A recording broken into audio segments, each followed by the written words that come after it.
All right, welcome back to Cheddar's Closing Bell. I'm Vanessa Freeman, and this is the one and only Brad Smith. Hey everyone, yeah, Dow is down right now by about 1.6%. We're continuing to monitor the major averages, but the coronavirus outbreak, it continues, and people are washing their hands, covering their coughs, and maybe staying away from Corona beer.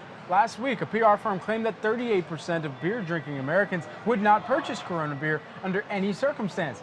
Well, social media took the survey and ran with it, making jokes about the coincidental name. The statistic has been widely criticized, and the company claims it's simply not true.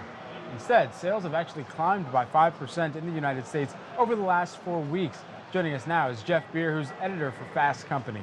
Jeff, good to have you here with us on the day. You're seeing some of the tweets as we are, and many people in the Twitter sphere already have. What is going on here, and could this outbreak really impact sales at all?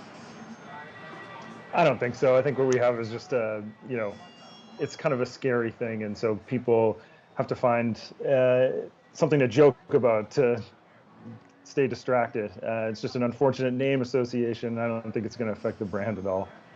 So Corona has been avoiding any public comments about the name similarities, especially on social media. Do you think this is a smart move for the company?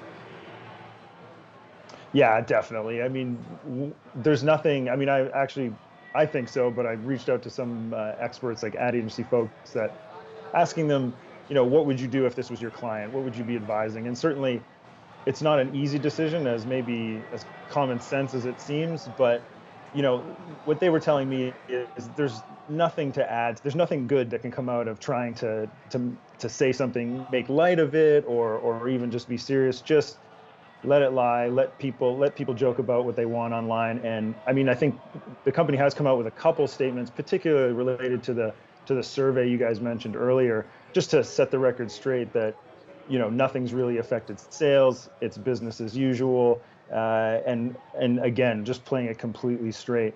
It's on social media, brand Twitter, brands are used to just sort of reacting in real time to news, commenting on real time events. This is not one of those that you want to be doing that. Do you see any other beer brands out there that are trying to, somehow take advantage of the fact that our name's not Corona? No, and I think they're making the right call as well. Though I will say, at least a couple of the agencies I talked to do have beer brands, and they definitely said that internally they've kind of been joking around like, man, this could be a bit of an opportunity, but common sense thankfully prevails, and they're just holding off and not saying anything. Yeah. Right. Obviously, timing unfortunate, but Corona is what, a 30-year plus brand. We're just kind of understanding what coronavirus is, COVID-19. So they can't really help that. But one thing that a lot of people think they maybe could have helped is the promotion for their new hard seltzer, which they tweeted a promo on February 24th. With the tagline, "Coming ashore soon." This, as we saw the Diamond Princess off the shore of Japan with thousands of people quarantined.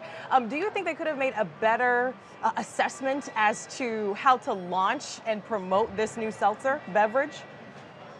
I mean, I won't make an assessment on the entire launch. I will say a tweet like that for sure. I mean, I think it maybe comes into play with how the brand was just basically saying we're having a firewall essentially between what's happening in the real world and what's happening in our marketing.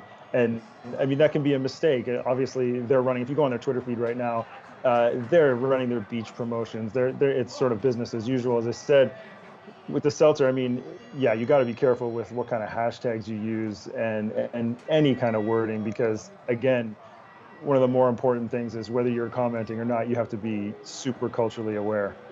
Okay, and so let's talk about a brand that's going the opposite way with this. Tito's saying to every post about not using alcohol as a hand sanitizer. I think we have their tweet. Your thoughts on their continued interaction with customers about this? Yeah, here it is. Per the CDC, hand sanitizer needs to contain at least 60% alcohol. Tito's handmade vodka, 40% alcohol. Therefore, doesn't meet the current recommendation of the CDC. Please see attached for more information. What do you make of Tito's? Yeah, I mean, I think it says more about, the people trying to make hand sanitizer out of aloe vera and Tito's than Tito's itself. Here, compared to, say, Corona, Tito's does have a much more jokey, social presence. Their voice is pretty established. It's funny. It engages a lot with its followers. I think here they were right to have this kind of very serious, solemn response to something that was happening in culture. It sort of shows that they're aware that something's happening, and they chose to respond, but in a way that wasn't jokey at all, and wanted to set the record straight. Obviously, there's a lot of straddling the line here when it comes to possibly positioning this as a promotional opportunity. Do you think that that's something the Corona brand is looking to do? No, definitely not. I don't think they're looking to sort of increase sales or awareness on any of this. It's much too serious an issue, and I think that they'd be much happier if the association just went away. Jeff Beer, editor at Fast Company. Jeff, thank you so much. Thanks, guys.